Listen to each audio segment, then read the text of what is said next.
So hello guys, most welcome back to our YouTube channel Gyan with Sachin. तो दोस्तों, आज के इस कंप्लीट वीडियो में हम एनर्जी कंजर्वेशन के चैप्टर 3 को कवर करने वाले हैं। एनर्जी कंजर्वेशन का चैप्टर नंबर 3 जो है उसका नाम है इलेक्ट्रिकल सप्लाई एंड मोटर्स, विद्युत सप्लाई तथा मोटर्स।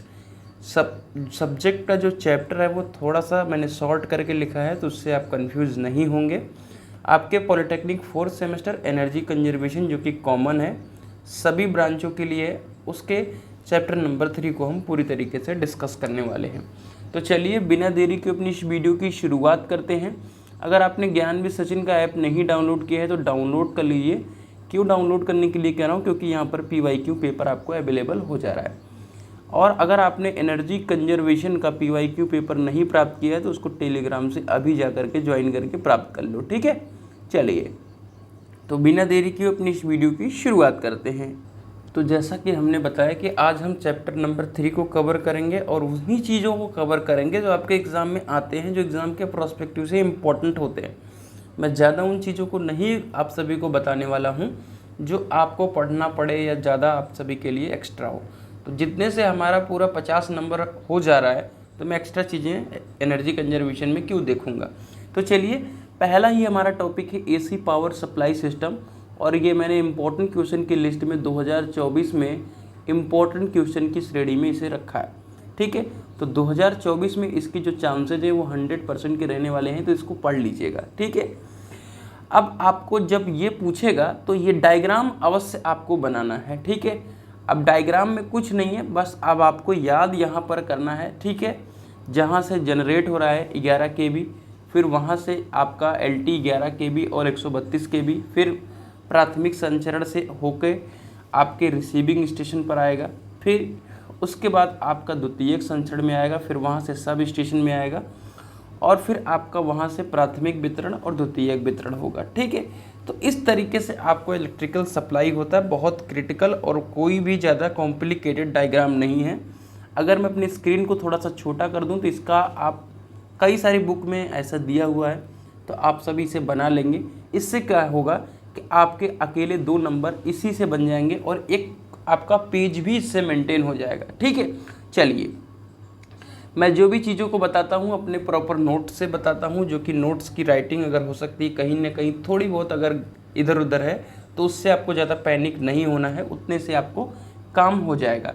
फिलहाल हम विद्युत सप्लाई सिस्टम कहते किसे हैं, ठीक है। जैसा कि मैंने अभी डायग्राम दिखाया, आपको पता चल गया कि आपको जहाँ से विद्युत बन रही है, अब हाइड्रो पावर प्लांट से बन रही है कि न्यूक्लियर पावर प्लांट से बन रही है, जहाँ से भी बन रही है टरबाइन मूव करके, ठीक है। तो उसके बाद आप सभी का कहाँ पर आ रही है, उसके बाद आपके प्राथमिक संचरण, फिर द्वितीयक संचरण में आ रही है, फिर उसके बाद आपका प्राथमिक वितरण और द्वितीयक वितरण हो रहा है, ठीक है। स्टार्टिंग 11 kV से होकर 132 kV LT होकर के आपका आगे की तरफ प्रोसीड हो रहा है, ठीक है। कुछ इस तरीके का डायग्राम है, आप उसे आराम से बना देंगे। विद्युत पावर को पावर स्टेशन से उपभोक्ता, मतलब हम आप कंज्यूमर तक पहुंचाने के माध्यम को हम विद्युत सप्लाई सिस्टम कहते हैं, जो कि बहुत इजी सा एक सिंपल सा डेफिनेशन हो गया, ठीक है। एक विद्युत सप्लाई को हम 3 भागों में बांटते हैं, पावर स्टेशन, ट्रांसमिशन लाइन और डिस्ट्रीब्यूशन सिस्टम, ठीक है। ये बात आपकी जो है इम्पोर्टेंट है, लिखने के लिए है, और इससे क्या होता है नंबर जो है पूरी तरीके से जो मिलने के चांसेस रहते हैं, ठीक है। जैसा कि आप सभी 2nd सेमेस्टर में पढ़ भी चुके होंगे, हाइड्रो पावर प्लांट है, थर्मल पावर प्लांट है और न्यूक्लियर पावर प्लांट है, ठीक है। तो जो विद्युत पावर का जो उत्पादन होता है वो कहाँ पर होता है, वो पावर स्टेशन या पावर प्लांट पर होता है, ठीक है। फिर वहाँ से आप सभी को विभिन्न लोड सेंटर जो होते हैं बहुत दूरी दूरी ऊपर होते हैं, वहाँ पर कंडक्टर के द्वारा हम क्या करते हैं, संचरित करते हैं, और फिर हम उसे ही ट्रांसमिशन लाइन कहते हैं। और फिर धीरे धीरे छोटे और बड़े हम जैसे लोगों के पास आप सभी को उसके द्वारा विभिन्न ग्रिड से जो हैं आपके तार हैं उसके द्वारा हम तक पहुंचाई जाती है, ठीक है। तो ये एक छोटी सी बात है जो कि आप याद नहीं करेंगे, इसे अगर आप समझेंगे तो आप एग्ज़ाम में लिख पाएंगे। अगर इसे रटेंगे तो बिल्कुल भी कुछ नहीं कर पाएंगे इसमें, और आप बस रटते ही फिरेंगे, ठीक है। अब विद्युत सप्लाई सिस्टम को भी दो तरीके से हम बांट रहे हैं, DC व AC सिस्टम, और फिर आपका एक सिरोपरि का मतलब हो गया कि जो ऊपर से आ रही है लाइन, ठीक है। जैसा कि आप अभी गांव में देख रहे हैं, ऊपर से ही आपका पोल है और ऊपर से ही आपका पूरा सिस्टम बना है। लेकिन मुंबई जैसे शहर में आपको पता है कि वहाँ पर 24 आवर्स लाइट देना है, तो वहाँ पर आपका ज़मीनी तरीके से किया गया है, क्योंकि शहरों में पॉसिबिलिटी नहीं है कि हर जगह पर ऊपर तार को करा जाए। और ये जो प्रोसेस है ये काफ़ी कॉस्टली है, और ये सिरों पर ही, जहाँ गांव में अभी जगह अवेलेबल है तो ये काफ़ी इजी हो जाता है। बट आने वाले टाइमों में आपका सब कुछ अंदर ही होने वाला है, ठीक है, मतलब आपका भूमिगत हो जाएगा, जिससे बहुत सारी देख रहे हैं आंधियाँ आती रहती हैं, विभिन्न आपदाएं आने वाले ही हैं। आपको पता ही है कि जिस तरीके का वातावरण गंदा हो चुका है, तो इस तरीके से गवर्नमेंट भी इसी के बारे में सोच रही होगी कि धीरे धीरे इसको अंदर करें, जिससे कि क्या होगी कि लाइट वगैरह की जो प्रॉब्लम्स है वो कम हो जाएंगी, ठीक है। अब मैंने नोट लिख दिया है। नोट, अब आपको एग्ज़ाम में नोट ज़रूर लिख करके आना है।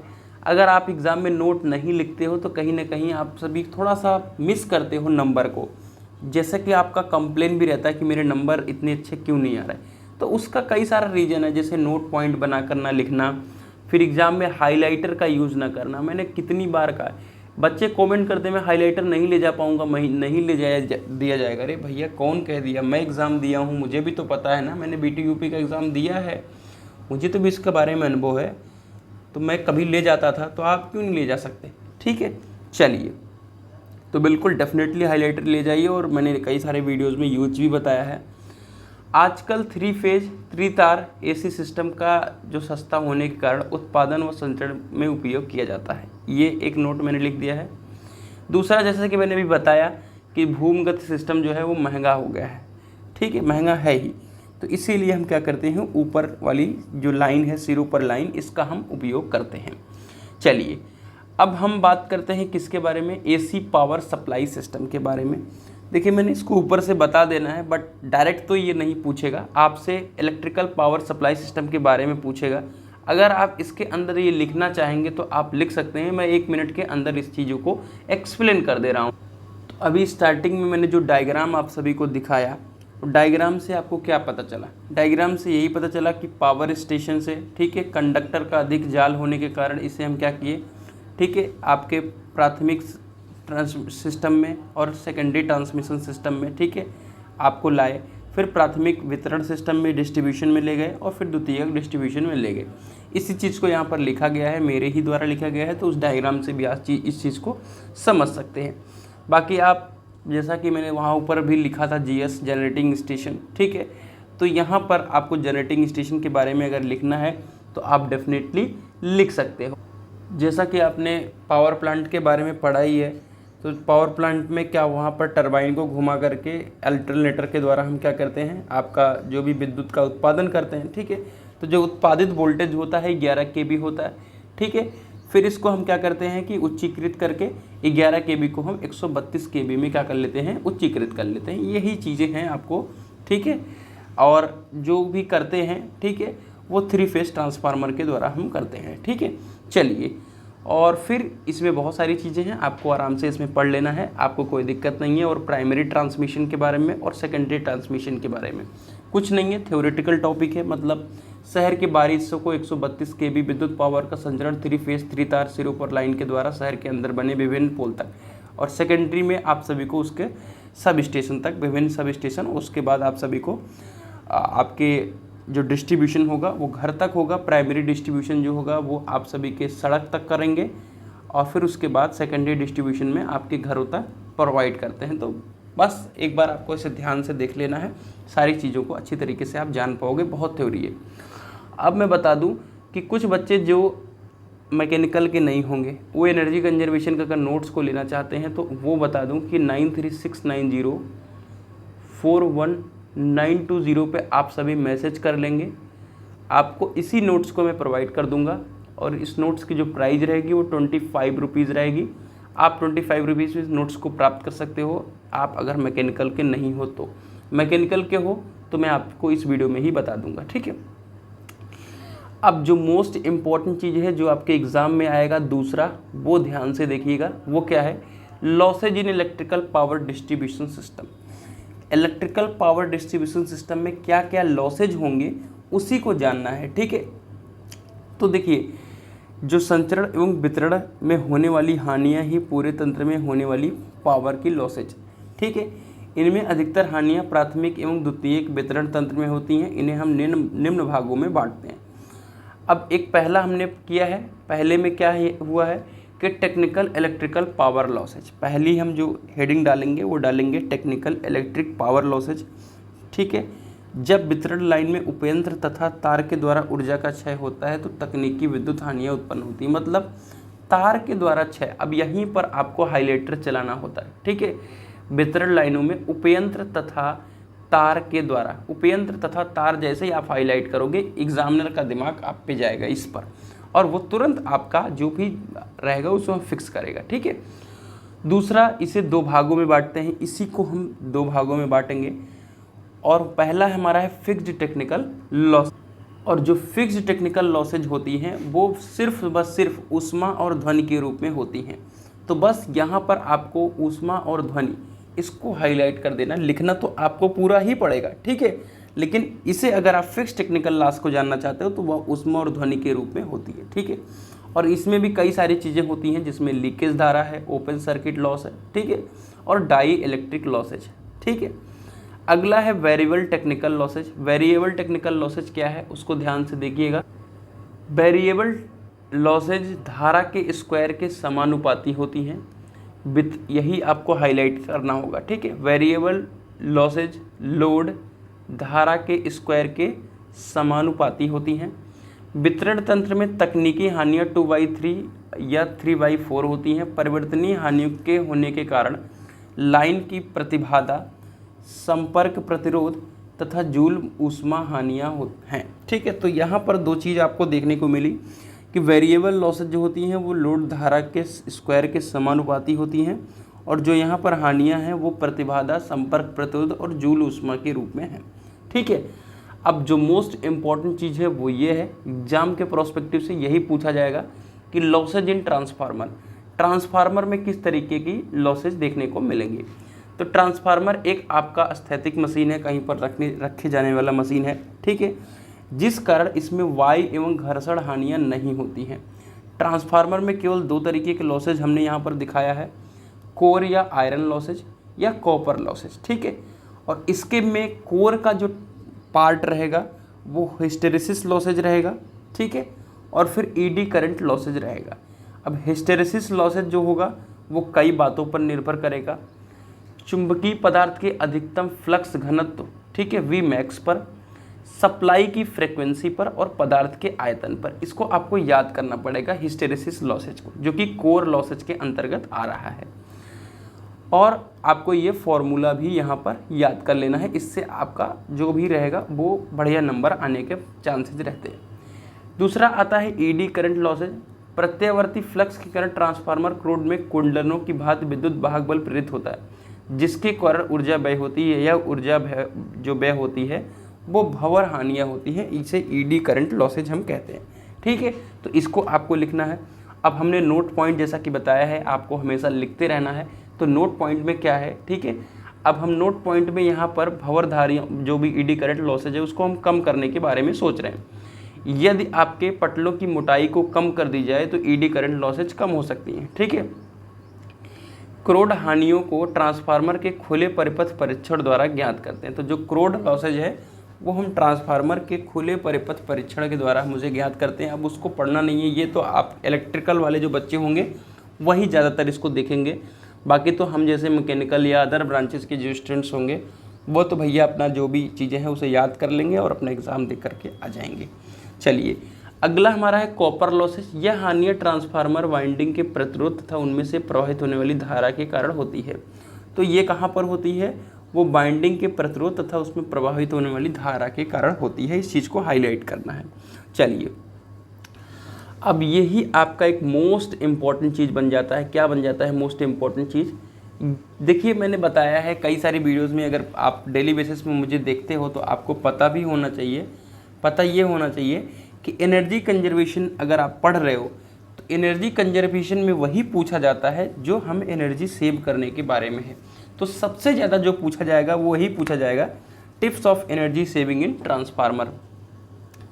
ट्रांसफार्मर में लोड का बांटना पहला है। ट्रांसफार्मर का समांतर प्रचालन करना, ऊर्जा दक्ष ट्रांसफार्मर का उपयोग करना, समय समय पर इसका मेंटेनेंस करना, ठीक है, एमार्फस क्रोड का उपयोग करना, ड्राई टाइप ट्रांसफार्मर का यूज करना, ऑटो ट्रांसफार्मर का यूज करना, कम प्रतिरोध वाले कॉपर कंडक्टर का उपयोग करना, अच्छे विद्युत रोधी पदार्थ का उपयोग करना, ठीक है।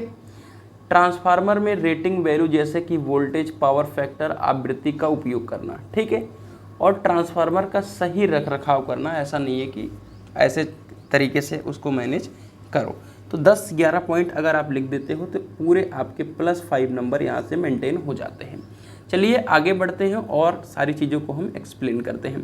टैरिफ वगैरह अगर आप नोट्स लेगो तो पढ़ लेना, नहीं तो आपको मैं जो चीज़ है इम्पोर्टेंट वही बता देता हूँ। Tips for energy saving in motor, ठीक है। उसके पहले हमें पता होना चाहिए लॉसेज इन मोटर। क्या पता होना चाहिए? लॉसेज इन मोटर, जो कि 2024 के लिए मोस्ट एक्सपेक्टेड रहने वाला है।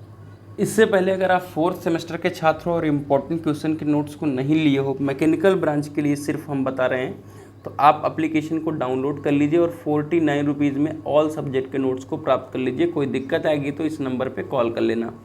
और जो ईसी वाले हैं, ईसी वाले 25 रुपीज़ में मिल जाएगा, यानी सिर्फ जो एनर्जी कंजर्वेशन का चाहिए तो इस नंबर पे आप मैसेज कर लेना, आपको एनर्जी कंजर्वेशन का नोट्स मैं भेज दूँगा। चलिए, तो जैसा कि मैंने अपनी नोट्स में इस चीज़ को इंक्लूड नहीं किया था उस टाइम, तो मैं लॉसेज इन मोटर को अभी फ़िलहाल के लिए यहाँ पर अलग से लिख लिया हूँ। और लॉसेज इन मोटर को आपको अच्छी तरीके से पढ़ना होगा, ठीक है, हो जाएगा, कोई दिक्कत वाली बात नहीं है। लॉसेज इन मोटर में पहला ही लॉस आपको देखने को मिलने वाला है। वो कौन सा लॉस देखने को मिलने वाला है? मोटर के लौह या चुंबकीय परिपथ में शैथिल्य होने के कारण शैथिल्य लॉस होती है, ठीक है। जब मोटर का आर्मेचर चुंबकीय क्षेत्र में घूमेगा तो आर्मेचर की लौह परतों में क्या होगा? ईएमएफ प्रेरित हो जाता है, जिसके कारण इसमें भंवर धाराएं बहने लगती हैं। इस धारा में जो भी हानि होती है उसे हम भंवर धारा हानि कहते हैं। और यही जो दोनों हानियाँ होंगी इसे हम कहते हैं कोर लॉसेज। तो ये हमारा पहला जो लॉस होगा मोटर में वो कोर लॉस होता है। उसके बाद ही हम एनर्जी सेविंग के बारे में समझेंगे, ठीक है। कोर लॉस को आप समझ गए। चलिए, दूसरा वायु एवं घर्षण हानियाँ। अभी मैंने ट्रांसफार्मर पढ़ा, वो स्टेबल है, ठीक है, तो उसमें वायु एवं घर्षण हानियाँ नहीं हो रही हैं। इस प्रकार की हानियाँ बेयरिंग तथा दुख परिवर्तक पर घर्षण एवं घूमते हुए आर्मेचर में वायु घर्षण के कारण उत्पन्न होती हैं। उन्नतशील बेयरिंग का चयन, वायु प्रवाह और पंखे का डिजाइन करके इस प्रकार की हानियों को घटा सकते हैं। तो इस तरीके से करें कि जो हमारी बेयरिंग है वो कम से कम वायु के जो है कम आए, ठीक है, संपर्क में आए। और हम इस तरीके से पंखे का डिजाइन करें जिससे हमें कम से कम जो है वायु लॉस को देखने को मिले या फ्रिक्शन लॉस देखने को मिले। चलिए, तीसरा हमारा स्टेटर लॉस है। इस प्रकार की हानियाँ जो है स्टेटर प्रतिरोध एवं धारा पर निर्भर करती हैं। इन्हें सामान्यतः I2R हानियाँ कहते हैं। इस प्रकार की हानियों को घटाने के लिए स्टेटर स्लॉट के डिजाइन में परिवर्तन करते हैं।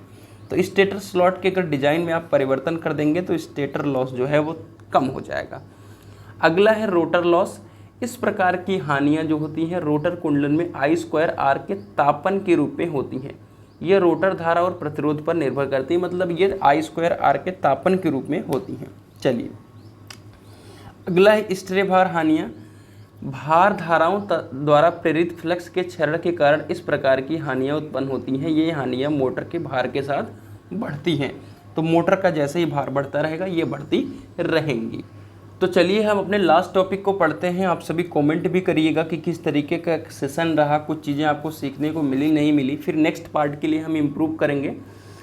तो टिप्स फॉर एनर्जी सेविंग में हमें क्या क्या देखना होगा? तो पहले तो निर्माण जो लागत है वो कम से कम रखी जानी चाहिए, पहला तो हमारी यही देखना है। कोर की जो लंबाई है वो अधिक होनी चाहिए। वैद्युत मोटर की हानियाँ घटा करके प्रभावी मोटर का हमें उपयोग करना है। चर गति मोटर का उपयोग करना है। इफिशिएंट अर्धचालक परिवर्तक का उपयोग करना है। मोटर के निर्धारण और भार के उचित मिलान करना है, ठीक है। पतला लेमिनेशन होना चाहिए। मोटा तार अधिक तांबा युक्त होना चाहिए। तो ये कुछ आपको मैंने 7-8 पॉइंट बता दिए हैं। इतना आप सभी फोकस कर लेंगे तो आपके यहाँ से 10 नंबर बनने वाले हैं इस चैप्टर से और आपको कोई भी दिक्कत नहीं आएगी। तो मैंने नोट्स वगैरह के बारे में बता दिया है, आप आराम से ले सकते हैं। तो मिलिए एक नई वीडियो के साथ, तब तक के लिए bye bye, tata, love you all, take care.